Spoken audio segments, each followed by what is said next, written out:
ગુજરાતના રાજકારણના સૌથી મોટા સમાચાર સામે આવ્યા છે। આમ આદમી પાર્ટીના રાજુ કરપડાએ આમ આદમી પાર્ટીને રામ રામ કહ્યા છે। શા માટે રામ રામ કહ્યા છે તેના વિશે વાત કરવી છે। સાથે જ ઈસુદાન ગઢવી અને પ્રવીણ રામે પણ ધડાકો કરતા કહ્યું છે કે ભારતીય જનતા પાર્ટીએ દબાણ આપ્યું હતું અને એટલે જ ક્યાંક ને ક્યાંક રાજુ કરપડાએ રાજીનામું આપ્યું છે। પરંતુ રાજુ કરપડાએ રાજીનામાનું શું કારણ આપ્યું છે તેના વિશે જ આ વિડીયોમાં વાત કરવી છે। નમસ્કાર, BS9 ટીવી ન્યૂઝમાં આપની સાથે હું ભગવતી વિશાવડિયા।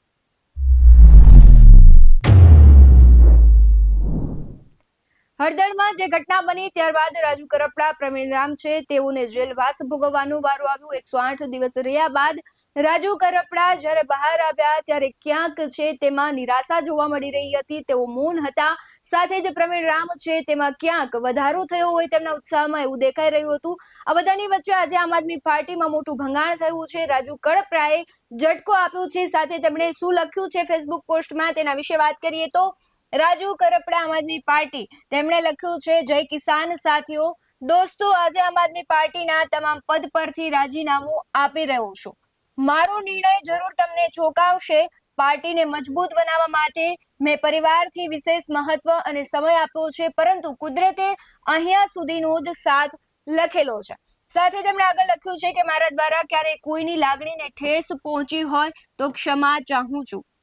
આગળ તેમણે લખ્યું છે, આમ આદમી પાર્ટીના રાષ્ટ્રીય નેતૃત્વ તેમજ પ્રદેશ નેતૃત્વ સાથે જ મારા તમામ સાથીઓ અને ખેડૂતોને મને પ્રેમ આપવા બદલ હૃદયથી આભાર માનું છું। હવે જ્યારથી રાજુ કરપડાએ જે રાજીનામું ધર્યું છે ત્યારથી સવાલ એ થઈ રહ્યો છે, શા માટે રાજુ કરપડાએ અચાનક જેલમાંથી આવ્યા બાદ રાજીનામું આપ્યું? શું હવે ભારતીય જનતા પાર્ટીમાં જોડાશે કે પછી કોંગ્રેસમાં? આ બધા જ સવાલો થઈ રહ્યા છે। સાથે ઈસુદાન ગઢવી અને પ્રવીણ રામ એવો આક્ષેપ પણ કરી રહ્યા છે કે ભારતીય જનતા પાર્ટીએ દબાણ આપ્યું છે અને તેના લઈને ક્યાંક ને ક્યાંક છે રાજુ કરપડાએ રાજીનામું આપ્યું છે। પરંતુ જ્યારે રાજુ કરપડા આ બાબતે ખુલાસો કરશે ત્યારે ખબર પડશે કે શા માટે રાજુ કરપડાએ રાજીનામું આપ્યું છે। પરંતુ ક્યાંક ગણગણાટ એવો પણ થઈ રહ્યો છે કે જેલવાસ દરમિયાન તેમને પાર્ટીનો સહયોગ નથી મળ્યો।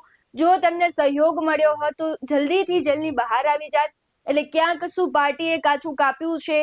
રાજુ કરપડાને આટલા દિવસ જેલમાં રહેવું પડ્યું, તેને લઈને પાર્ટી જવાબદાર છે કે કેમ? આ બધા જ વિષયોને અત્યારે ઘણા બધા પ્રશ્નો થઈ રહ્યા છે। પરંતુ રાજુ કરપડા જેલની બહાર આવ્યા ત્યારબાદથી હવે તે પછી ખુલાસો કરશે। આવતીકાલે તે પ્રેસ કોન્ફરન્સ કરવાના છે અને કહેશે કે શા માટે તેમણે રાજીનામું આપ્યું છે અને આગામી દિવસોમાં કઈ પાર્ટીમાં જોડાશે। તમને શું લાગી રહ્યું છે? રાજુ કરપડા કઈ પાર્ટીમાં જોડાશે તે કમેન્ટ જરૂરથી કરજો। બાકી આવા જ વધુ અહેવાલો સાથે ફરી મળતા રહીશું। તમે અમારી YouTube ચેનલને સબસ્ક્રાઇબ કરવાનું, અમને ફેસબુક અને ઇન્સ્ટાગ્રામ પર ફોલો કરવાનું ભૂલશો નહીં। બાકી અવનવી અપડેટ્સ મેળવવા માટે આપ જોતા રહો BS9 ટીવી ન્યૂઝ। નમસ્કાર।